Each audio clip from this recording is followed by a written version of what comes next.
Welcome back to the channel.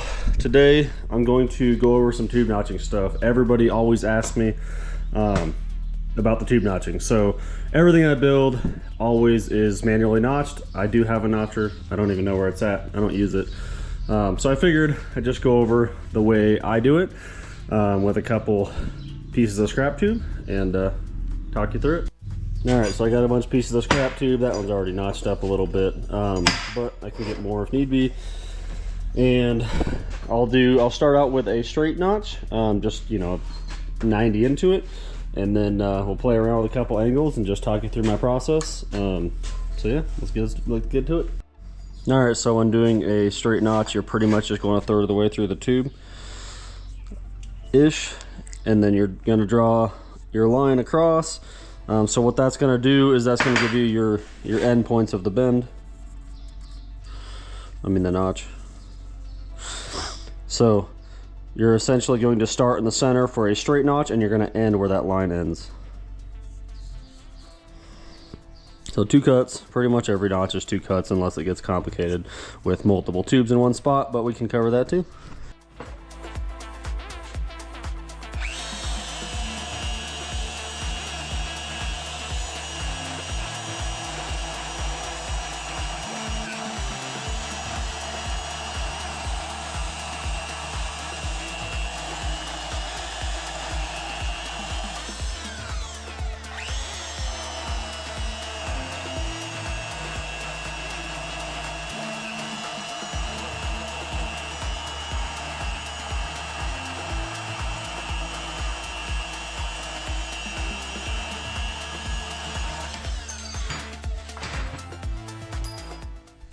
All right, so once you knock out your 2 cuts, it leaves kind of a point here, obviously. So you're gonna take the grinder with a flap disc on it and just smooth that out.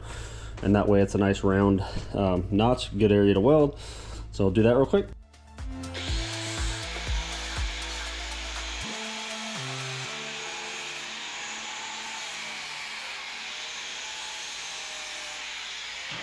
So just a quick smooth out right there, and that will give you a nice tight notch. Obviously do a little bit of cleanup for welding, but that's a straight notch. So let's do another notch to more of like a 45.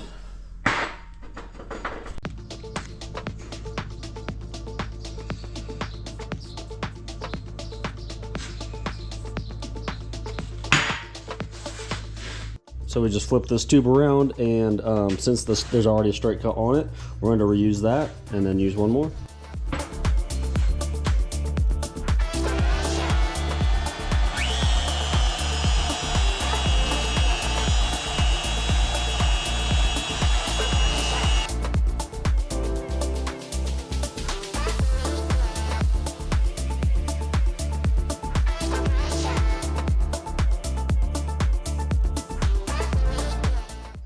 All right, so that's your 2 cuts. Both cuts end on the line that I drew.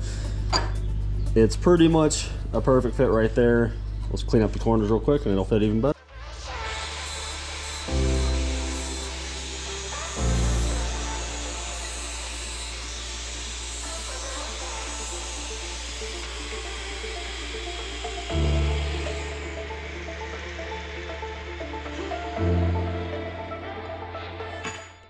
Alright, so with a little cleanup, those are ready to weld.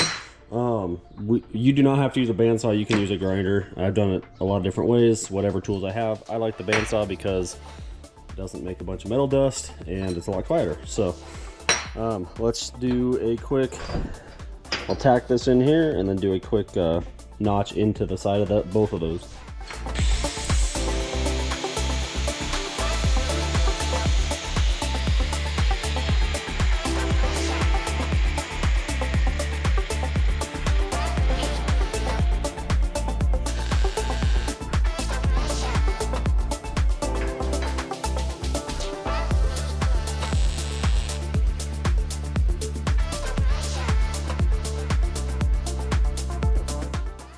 Alright, so with that tacked together, and I just notched this one real quick. Obviously, if you wanted to put it anywhere in here, it'd work fine.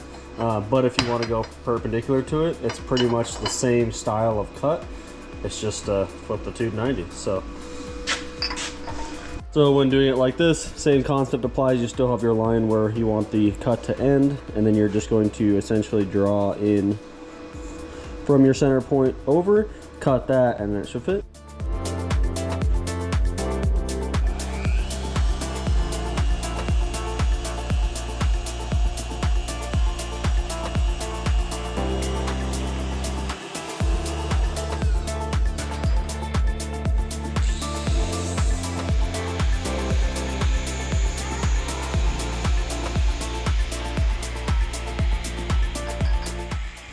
Then you had your normal notch, the other side is cut off like that, and now fits right on there.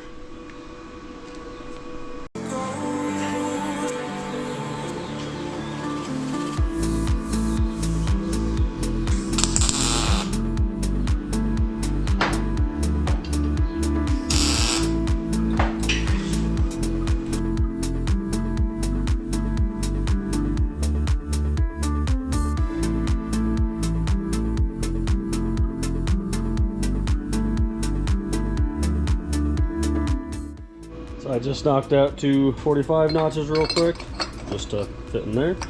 So yeah.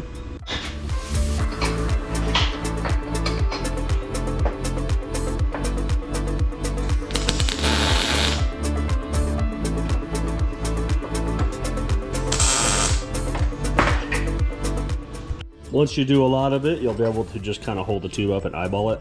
But another thing that's really helpful if I'm doing multiple notches on different planes, to just take and write a center line. It doesn't matter which side you do it on, but if you do it with your notches, because your notches are going to come down this way, just doing a center line on each one, that will help you not mess up the different angles.